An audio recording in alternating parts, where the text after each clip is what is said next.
Well, I think I'd like to change the focus just a little bit. You know,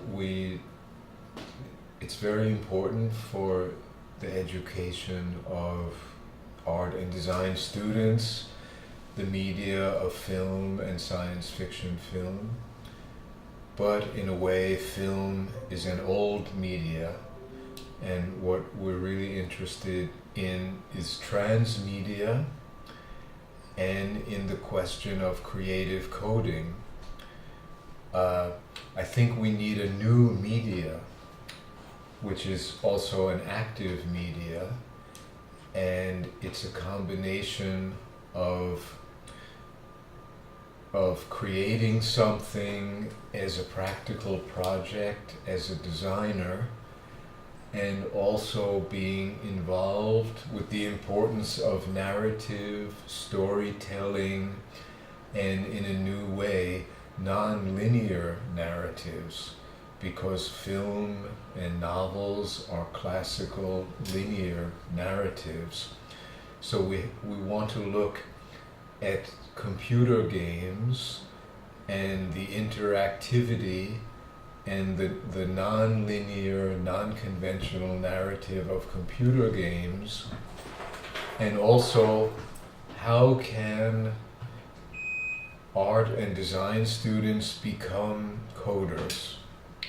And I think we need a new kind of tool, a new kind of programming environment that is story-centered, narrative-centered, language-centered.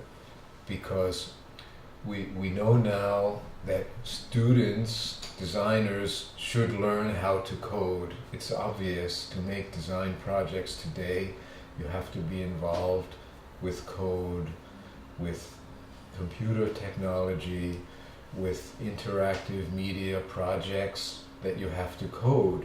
However, we have the wrong interface to making code, to writing code, because the way that engineers and classical programmers write software is with Java, C++, or even in the best case with HTML, JavaScript, CSS, but that's still, it's too difficult, it's too detail oriented, it involves an engineering mindset. You can see we end up using something like jQuery, which is just libraries of functions that someone else wrote the code.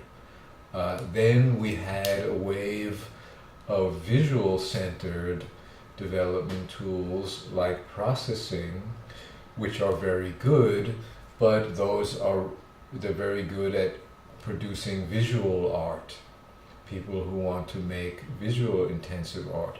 So I think where designers and design students, what we really need is new software development, new generative art programming environment where you're not working with variables and classes and methods and attributes like in Java or JavaScript, but you're actually working with a story, with a storyboard, with a script. So you can produce software, but you don't have to learn JavaScript or Java, which is ridiculous, really, to expect that from creative people. So we have already the precedent of processing, which did this for visual-oriented creative projects, and now we need to develop this tool for making something like computer games, but actually more interesting than computer games, because computer games have the strength of interactivity, participation, many options, non-linear navigation, but we also want ideas from science fiction, from films, which are rich in ideas and which make resonance in the audience.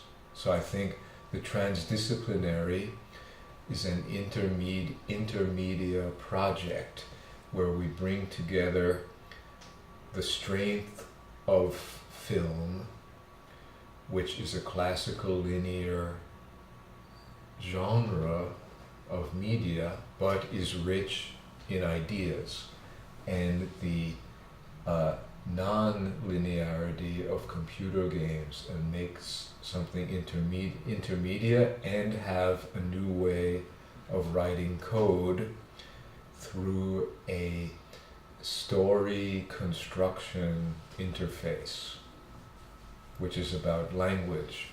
So I think we will soon see projects in this area. We will soon see open source projects and startup companies making this new kind of toolkit which I just described. That's great. So you just mentioned transdisciplinary approach, which is fundamental from your point of view today to design new solution. Do you want to give us some more information about what is a transdisciplinary approach to design? Yes, it's first of all to stop dividing ideas and practice.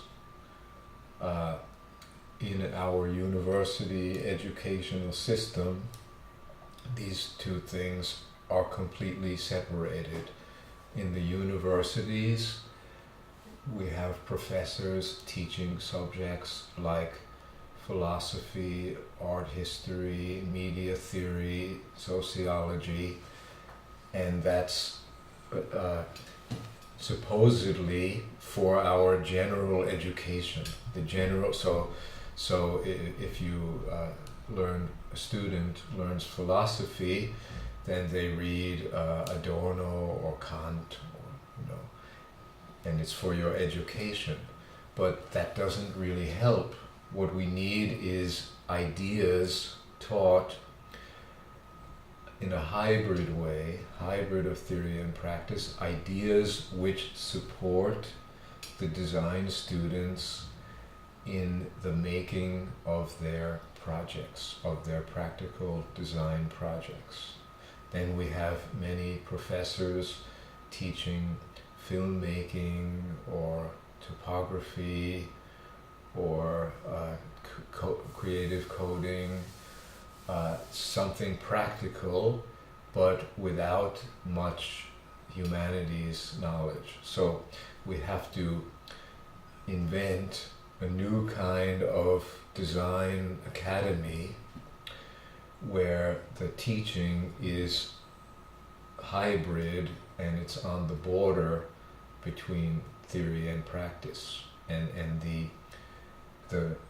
inspiration, creativity, ideas, knowledge, so-called theory, is directly useful in the design project of the student, which we can call interactive media design.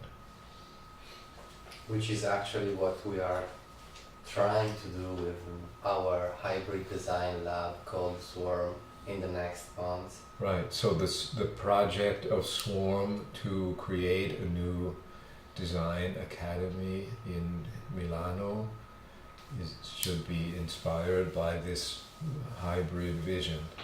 Yeah.